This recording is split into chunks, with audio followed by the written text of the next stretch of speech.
I stepped out of my shift for a 15-minute break. When I came back, my locker was open, and a loss prevention team was standing around it with my bag on a folding table. I'd been on register for 4 hours straight at the home improvement store where I work weekends.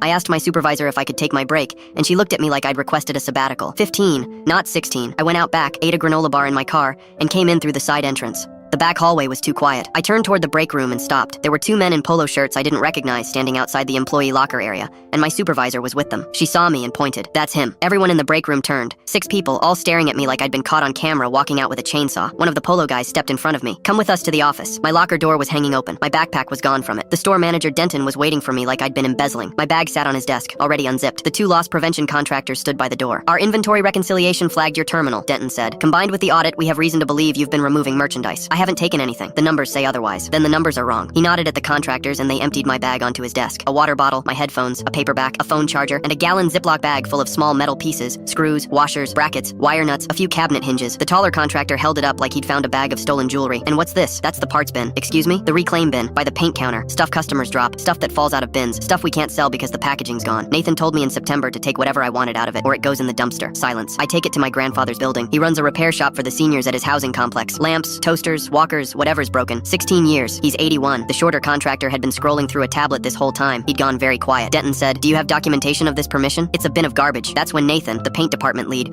opened the office door because he'd heard my name through the wall. He looked at the desk, at the Ziploc, at me, and said, "Wait, that's the reclaim bin? I told him to take that stuff. I've been telling everybody to take that stuff for 2 years. It doesn't scan. It's not inventory." Denton looked at the contractors. The shorter one, still on the tablet, said, without looking up, "The variance is in lumber and copper." Nobody said anything. "Copper wire and pressure treated," he continued. "Overnight receiving, not front end. There's no register data linking this employee to any of it. The report didn't say he took anything. It flagged his badge because he was scheduled during 4 of the shifts where variance occurred, along with 19 other people." Denton's jaw did something complicated. My mother arrived 20 minutes later, still in her work clothes with her county ID clipped to her collar, wearing an expression I have seen exactly twice. She works in probation. "I left a hearing," she said to the room. "Someone called my son a thief." Denton stood up. "Mrs. Ayala, we had a situation involving, I know what you had. I was told my son was under investigation for felony theft." Those were the words used to me on the phone. She looked at the desk, at the paperback, at the Ziploc bag of washers. "That's the stolen merchandise." "Ma'am, screws from a bucket you throw away." She picked up the bag, turned it over, set it down. "My son is 19. He works 22 hours a week here and takes 15 credits. He has never had so much as a parking ticket, and I would know." She turned to the contractors. "You searched a locker and a personal bag on a variance report that doesn't name him